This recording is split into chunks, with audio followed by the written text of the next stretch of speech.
I never, ever stayed at one school more than a year. And I would say approximately 2 schools per grade. So, and there's 12 grades, so that's like 24 schools. I never stayed anywhere longer than 2 years, so I was always constantly the new kid on the block. Just always having to get used to everybody getting used to me. That was always the biggest thing. Whatever foster home I lived at or whatever family thing I was living at, I had to go to their church and listen to what they believed. We went to a church, Friendship Baptist Church, and I joined, but then of course we moved. So I had to join another church, you know. Then I moved from there, and I have to join another church. I've lived in homes where my parents were white, where my parents were black, my parents were Hispanic, Catholic, Baptist, Jehovah's Witness, Muslim. I just feel that I can get along with a lot of different kinds of people, so that's a good thing. But then I also feel that now that I've moved so many places, I don't really feel like I'll never want to stay in one place long. It's like kind of I'm addicted to moving. And I don't know, I think that's kind of bad because you can't love one thing or stay one place long enough to love that thing because you have this inside like addiction that makes you want to just get up and go. I had a problem that I still kind of have now. Even though I have an apartment, it's like I won't take my bags out, my stuff out my bags, because I'm so used to just being told to get out, leave, do this, do that.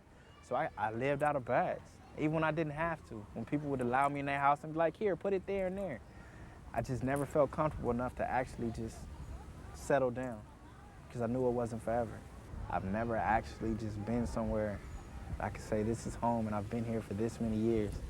I always kept my quick bag, I used to call it, in the closet. It was basically 2 pairs of underwear, 2 shirts, 2 pants, and a pair of shoes that I could just wear. And I was always ready to move. I mean, I've known that was a constant. Even living with my aunt and uncle for 4 years, I always had my quick bag in the closet because it's like I always know sooner or later someone might just get mad and say, you know what, we want you out because, like they said, I'm not their kid. They can't kick me out. They do have the authority just with one phone call if they're mad enough. So I always understood that, and I really never really, that's another reason why I didn't make friends, because it's like, why do it? They might kick me out tomorrow. I didn't want to make a lot of friends in foster care because if you do, you move so many times.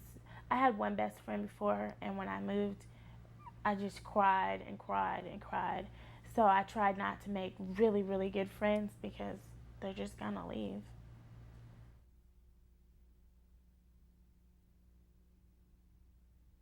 I'm kind of scared of getting close to people for the simple fact that the people that were closest to me kind of turned their backs on me. So it's like I don't allow too many people to get that close. So I really don't have very long relationships, you know. I tend to push people away from me that I need to keep around me because I never know, you know. Growing up in a group home, it's like everybody for themselves. People had to earn a degree of trust with me. I mean, still to this day, I don't trust anybody, and I tell people that straight out. I don't trust you. I don't believe in you. Trust is a big word, and trust is very hard to earn, especially with someone whose trust has been broken repeatedly.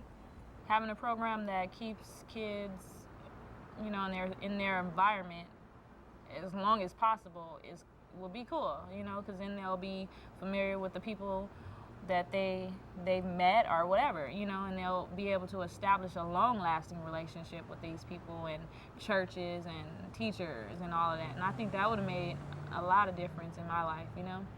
Maybe I'd have a best friend now, and I'd be able to trust people more.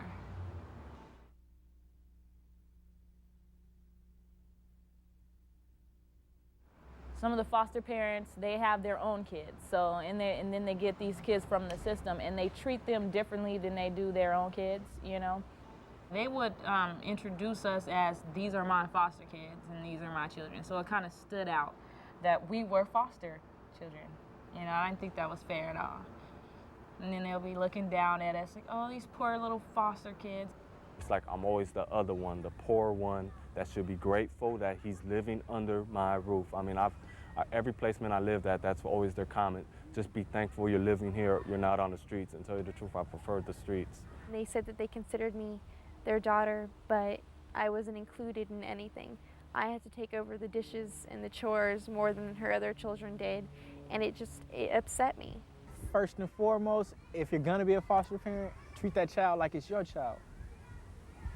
So what if it's not your child? Don't bring them into your house and have your own children there and treat one different than the other.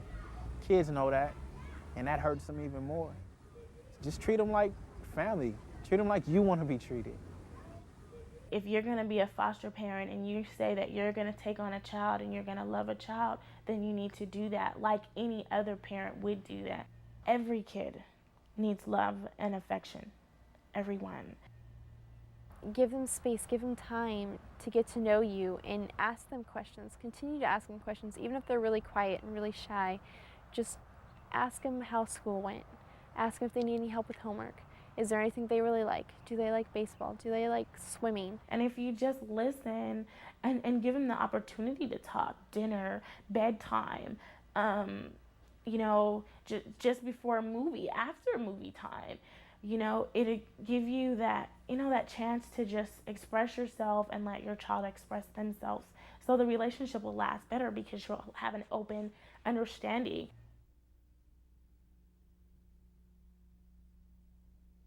I had one social worker that was like, I would consider a blessing. His name was Robbie Odom. He taught me, look, you can't do this and you can't do that. You need to do this and you should do that.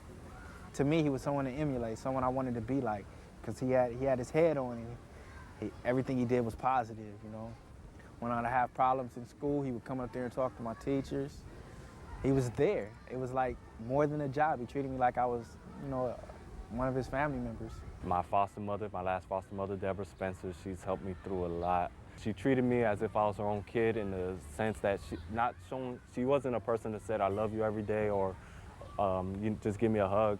I think I've only received 2 hugs from her, and she probably said, I love you 3 times, but she taught me things that I would need to know to live in the real world. There are good foster parents out there, and I know other kids that found some. I found one foster parent, her name was Billy Wilder, and she was really good. She gave emotion, and not many foster parents do that. And she gave me hope. Really what it was is that I wasn't just a nobody's kid. I could be somebody, and I could be part of a family, and I could be loved. The current foster family that I live with now, I consider my mother and father because they have been there for me. And I started calling them mom and dad about 1.5 years after I lived with them. And it was one day we were outside, just at the pool, and I was trying to get my foster mother's attention. And I just yelled out, Mom, and she turned around and she started, she looked at me and she goes, oh, yes, honey, what do you want? And I was so happy, and it felt so right to call her Mom. There are people out there that care. Even if you don't know them, somebody will help. You just got to be willing to take the help.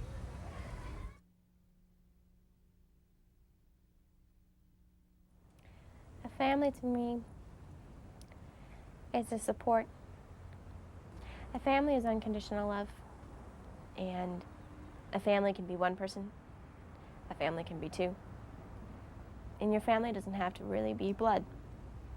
It can be friends. It can be adults.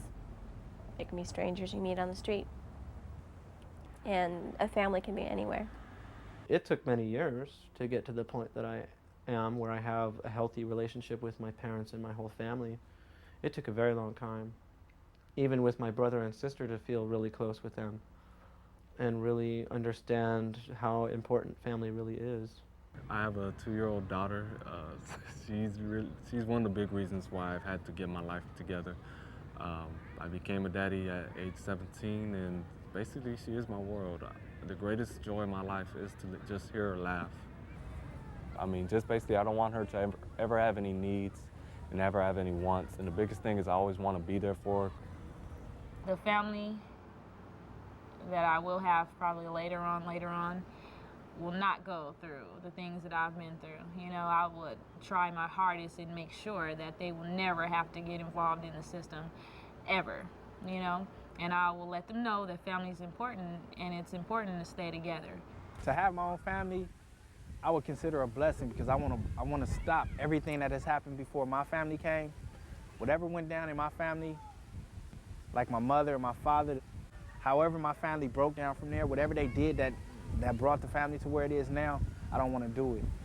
You know, I want to have a family. I want to be able to go to the park with my whole family. I want to have family reunions. Some way, somehow, I'm going to bring it all together, and I'm going to do the things and be a part of the things that I wasn't able to be a part of.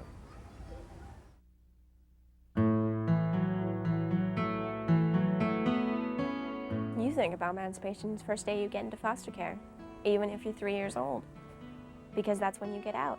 That's when you're free. You don't magically just detach from, 18, bam, you're out there.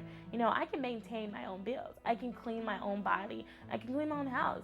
But I still need, like some kind of, I guess it's love. It's just flat out just love. That's all that you need is you need love. This is a big step. Am I gonna make it?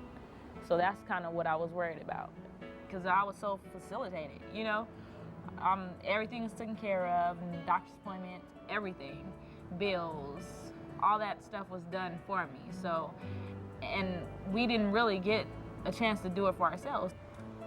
But I always knew in my heart, I'm gonna make it regardless, because I'm a strong person. I've thought a lot about becoming a foster parent, and I want to become a foster parent because I want to help. And I know a lot of children that all they want is to have somebody to love them and to take care of them, and I want to be able to do that for them.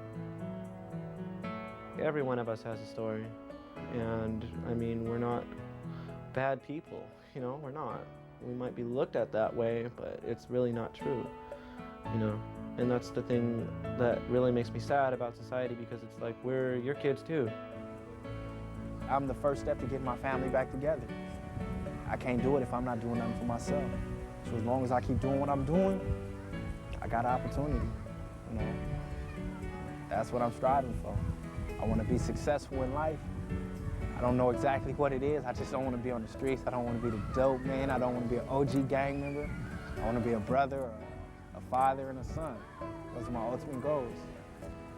Before a foster child, I always walked with my head down. I was ashamed, I was nervous, I was scared of who I was. But being a foster child has brought my head up, has made me realize that I have the potential to be a pretty awesome person. And I have the potential to go out there and conquer the world. And I have the potential to just be everything that I've ever wanted to be.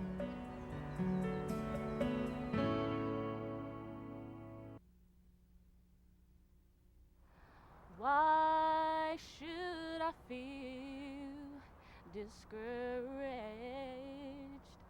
Why should the shadows come? Why should my heart